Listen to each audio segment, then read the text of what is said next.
Welcome to Remember Your Source. I'm Julie Deline, and I'm here with Elaine Rasmussen, a colleague, a friend, and I'm just delighted to have you on the show, Elaine. It's been a long time coming, and just to introduce Elaine a little bit more, she and I met 2 years ago in November of 2016, and a month later, we were doing an online YouTube show to talk about healing into momentum, and we were using the game, and we brought 5 people together and recorded it. And anyway, it was sparks were flying when we first met, and so I'm just delighted to have you on the show.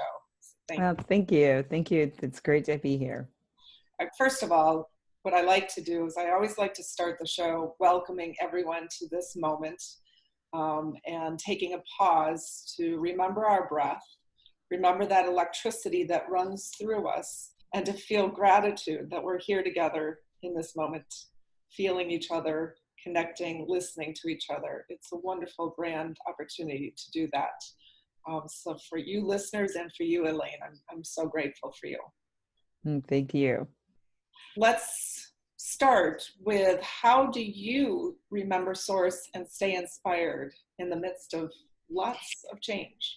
Lots of change. Yes. So there's a few things that I do or use to ground myself, particularly when I feel like I'm in the eye of the storm or inside the funnel of the tornado, and that's really to stop.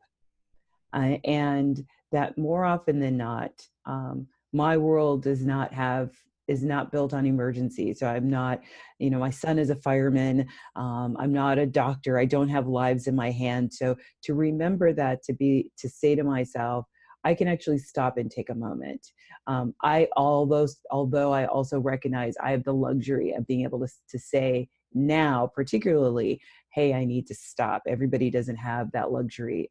Their life is just in a sort of chaos, and they just don't have that luxury. So I acknowledge that even being able to say, I'm going to stop just for a moment or for an hour or for a day and just kind of level set is a privilege and a luxury. But I find that helps, just taking a breath in the moment, just taking a pause, but also on a larger longitudinal thinking. I try to think about, so part of my heritage is Native American. So I think about,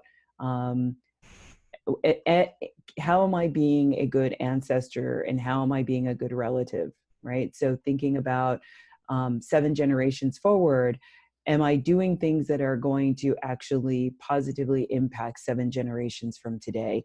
And how am I making a positive impact and being a good relative to my community today? So that helps me sort of right size conversations, right size my activity, right size actions. But I think that asking a few questions of myself more specifically is, I think about, how can I grow? My whole goal is to not be the same person I was yesterday, and to not be the same person I was a year ago, and certainly not to be the same person I was 5 or 10 years ago. So how can I grow? What can I give? And being very grounded and realistic about that, of what do I have to give? What do I not have to give? Where am I at?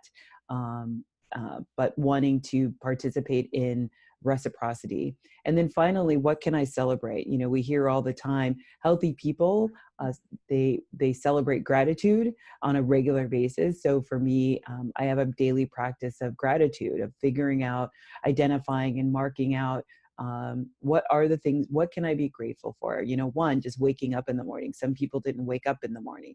So that helps you really right size the world, right? I could have had a very different morning by not waking up. So starting from there, the essence of life, and then thinking about, okay, so what is it? How am I going to be a good relative today? How am I going to be a good ancestor today?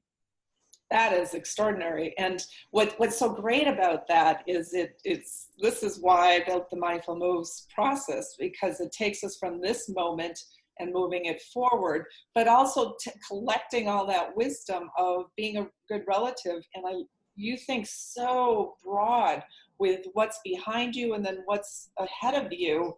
And that, talk about motivation. I mean, who's not motivated to think for other people on what we're leaving? I know that being a grandmother, that has been an extraordinary impact on me, to feel that we need to leave a better world for my grandkids, because I can see the direct impact on them. Mm-hmm. Lovely. Wow. So great. You are such a large, big thinker and change maker in our community. I'm so grateful. So these mindful moves, we just play with this as a way of having a conversation and digging in deeper. And this one is what brings you up to this present moment. What was the past that brought you to this moment? And so the card that I picked is describe a sad time in your life. And what did that bring up for you? Wow. Okay. So there's been so many. Right. So just go with what comes up first. Yeah. So what comes up first is about 4 years ago, I was in a job that I really loved my job, but I really wasn't supported in a way that I would like to have been supported. The work was great, but as far as my leadership that I was working for, it just wasn't working for me. And then I thought about that more broadly. As you said, I like to think not only just kind of right myopically, but also longitudinally. So I said, okay, then what is the thing? How do I can't just say I'm going to move forward. What am I moving towards? Right. Yes. So in thinking about what am I moving towards, I realized that I needed to get super clear about what that meant and what that looked like, where the sort of not destination of being a point, but just like sort of directionally, when am I heading north, am I heading south? Because at that time, I felt like I was really moving sand on a beach, of like from one end to the other, which, is a futile, exercise. And through the course of description, by the way.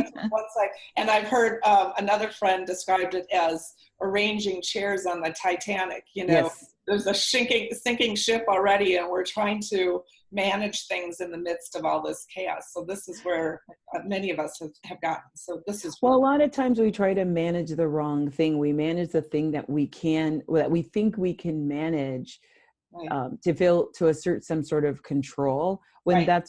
We actually have control over some other things that either we don't or can't or we don't want to manage.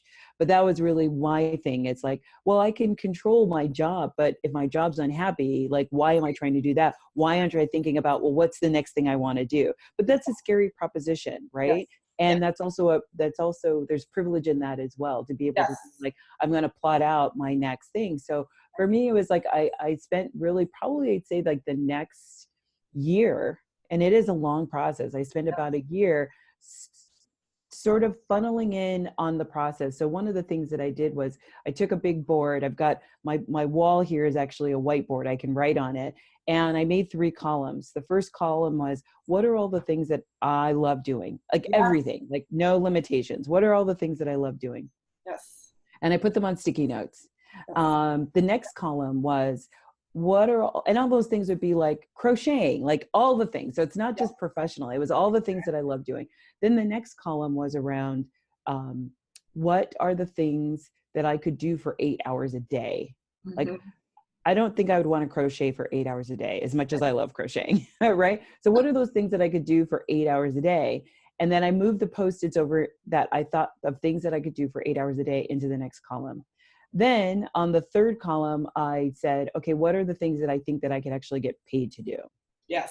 So in thinking about how can I bridge the bridge my passions and my dreams and my hopes and aspirations and my talents and skills, right. And my hopes for the future and being a good relative into a capitalistic society, because I still need to pay my bills. Right. Exactly. Yes. And so all of that over the course of time turned into Social Impact Strategies Group. And so even now I still have those. It boiled down to 6 buckets of work. And that 6 buckets of work is still what I use today to sort of, to coin a phrase, right swipe or left swipe opportunities right. that come up. And right. get through the noise or the chaos of opportunities that get presented in front of me. Yes. Excellent. Oh my gosh. So there's been a couple times that I absolutely got chills moving through me. So we are right on. And in fact, that's why I wrote the book, Move to Create, because I had that exact same experience. And I put it all on yellow stickies, and I started doing it while I was in my little car, my Honda. This was over 20 years ago. And was throwing them in the back seat, and it just kept filling up. And I started to fill my walls downstairs and organize them into groupings. And it was cathartic. It was a cathartic experience for me.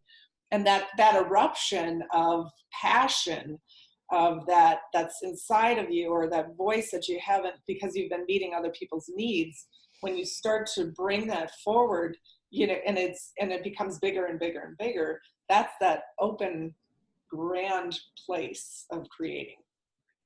So it takes us to this next step, which is, you just described doing it, but here we are now. We're in a place of always creating. Every moment's a new creation, and we're always having to let go of old conditioning and old things that bother us. And so this one to open, this one is to identify a person who bothers you. And why does this person bother you? And then be curious with that forgiveness process. What would that entail? So who comes to mind?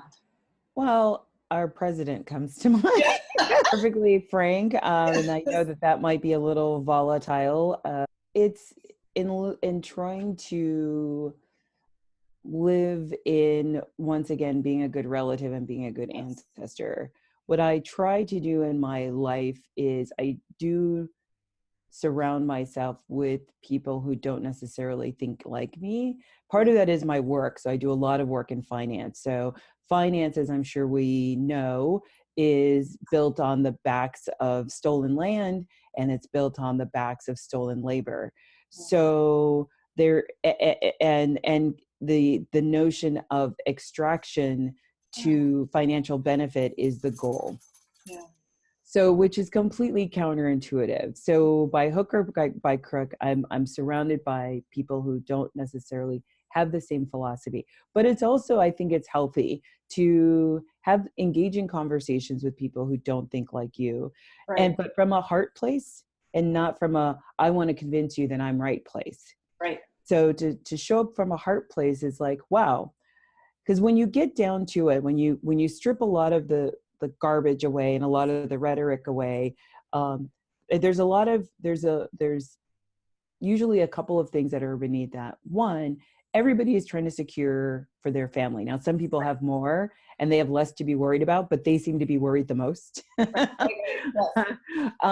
Or there are some sort of common values, right? Even though we may construe those values differently, we are all humans, and we're all trying to take care of ourselves and trying to take care of our families.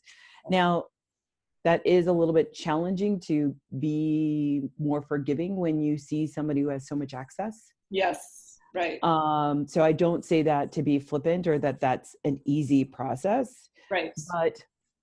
And normally the people who are most extracted from are the ones who are showing up to be more present. Yes. But that's if we want a humanity to be a humanity, we have to start off with questions instead of answers. And Excellent. So for me, yes. so for me, I tease what. So while I'm a certified mediator, and my mentor, one of the things that she said to me when she was training me was, every time you think you know the answer, ask a question. Yes. Yes, I love that. That's why I have 160 questions here. This is a big piece of why I'm doing the game, is to hear each other from that heart space and from a mindful place, meaning a mindful place is coming from within rather than pointing outward to the source of our issues, but finding some of that within that we can change and address and understand in each other.